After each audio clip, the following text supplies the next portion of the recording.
Baik, halo semuanya. Perkenalkan, saya Brandon Theodore dengan NIM 1822320. Oke, mungkin pada kesempatan kali ini saya akan menjelaskan mengenai sampling, rekonstruksi, dan juga aliasing. Oke, mungkin pertama-tama kita akan bahas mengenai sinyal digital dan analog dulu. Untuk sinyal digital dan analog ini mungkin udah pernah dibahas pada eh, tugas-tugas sebelumnya. Mungkin review sedikit singkat saja. Sinyal analog ini itu merupakan sinyal yang memiliki nilai kontinu terhadap waktu ya. Dan sementara sinyal digital ini sinyal sampel dari sinyal analog tadi yang sudah terdiskritisasi. Jadi pada waktu-waktu tertentu itu nilainya konstan. Terus selanjutnya saya akan menjelaskan mengenai sampling. Mengapa sih perlu adanya sampling? Oke, jadi di dunia nyata sinyal itu terjadi secara analog. Sementara untuk masuk dunia digital, sinyal itu harus diubah dalam bentuk digital. Untuk kita perlu diskritisasi. Maka perlu dilakukannya ada sampling. Selain itu, pada sampling ini ada juga namanya Nyquist-Shannon Sampling Theorem. Atau teori Nyquist-Shannon ya. Ini tuh teori yang menyatakan itu agar suatu sinyal analog itu dapat direkonstruksi dengan sempurna. Sehingga nanti sinyal digital yang dihasilkan itu tidak memiliki kesalahan apapun. Oke, mungkin kita lanjut. Sekarang kita akan membahas persoalan yang sudah diberikan pada tugas kali ini. Ya, berikut adalah persoalannya. Diberikan sebuah fungsi terhadap waktu ya, yaitu 5 ditambah 4 sin 50 pi t ditambah pi per 4 ditambah 3 cos 250 pi t dengan sampling frekuensinya 200 Hz. Baik, mungkin sedikit penjelasan, 5 di sini itu merupakan komponen DC atau offset konstan. Lalu untuk 4 sin 50 pi t plus 4 pi per 4 ini itu merupakan gelombang sinus dengan frekuensi 25 Hz. Sementara 3 cos 250 pi t itu merupakan gelombang kosinus dengan frekuensi 125 Hz. Oke, untuk frekuensi tadi yang saya bicarakan dapat dari mana, itu tinggal kita bagi nilai yang ada pi t-nya itu dengan 2.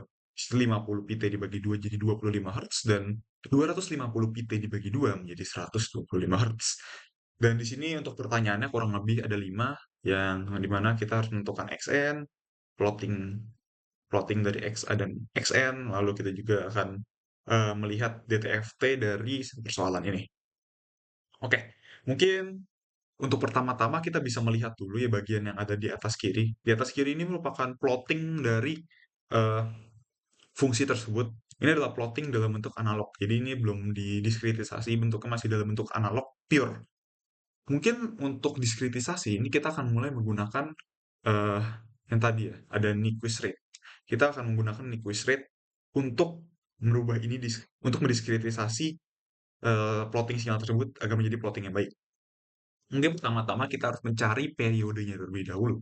Periode itu bisa didapatkan dengan rumus satu per frekuensi, yang dimana bisa dilihat pada halaman sebelumnya di sini, sampling frekuensinya adalah 200 Hz. Maka periode bisa kita dapatkan itu 0,005 detik atau 1/200 detik. Oke, untuk melakukan diskritisasi kita bisa melihat rumus di bawahnya, yaitu Xn itu sama dengan Xa N dikali T. Jadi kita akan mengalihkan nilai N dengan periode. Sehingga didapatkan hasil yang di bawah, yaitu Xn sama dengan 5 ditambah 4 sin 50 pi Nt ditambah pi per 4 ditambah 3 cos 250 pi Nt.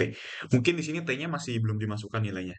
Jika dimasukkan, maka nilainya untuk yang 50 pi Nt itu akan menjadi seperempat PN dan 250 PNT itu akan menjadi 5/4 PN.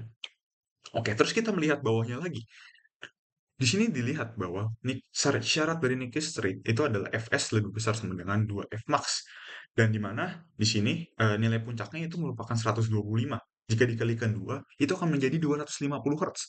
Namun, bisa dilihat pada halaman sebelumnya, sampling frekuensinya itu hanya 200 Hz.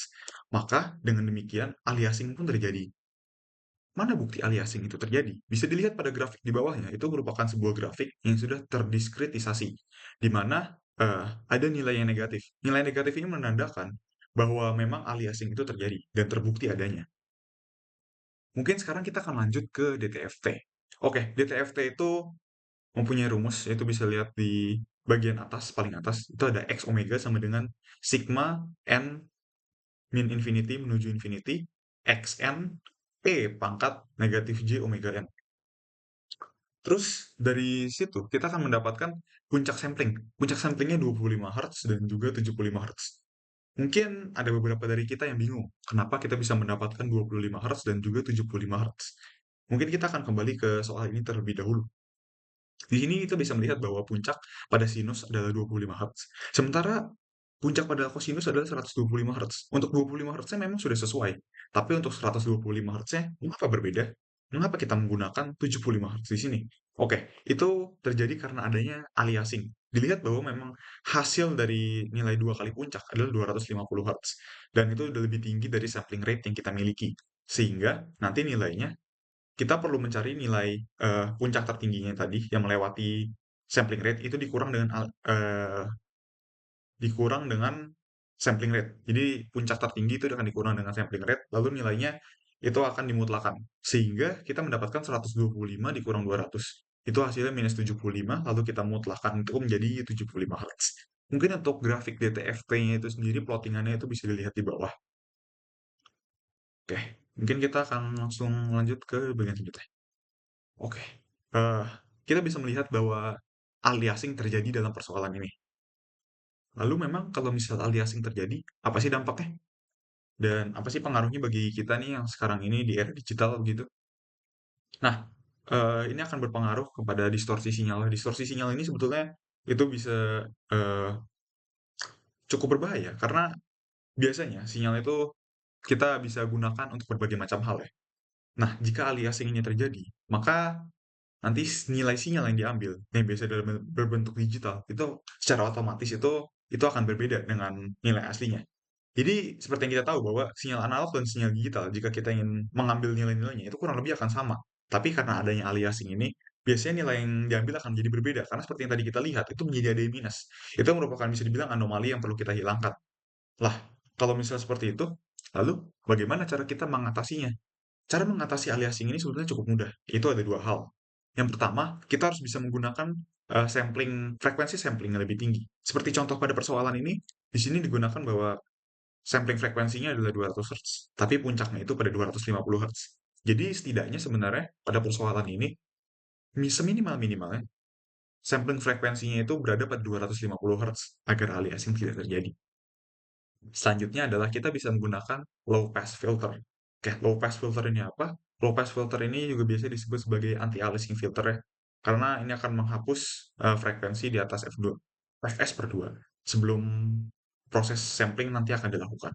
Jadi ini bisa apa ya, mengurangi terjadinya aliasing atau bahkan aliasing tidak terjadi sama sekali jika kita menggunakan low pass filter ini.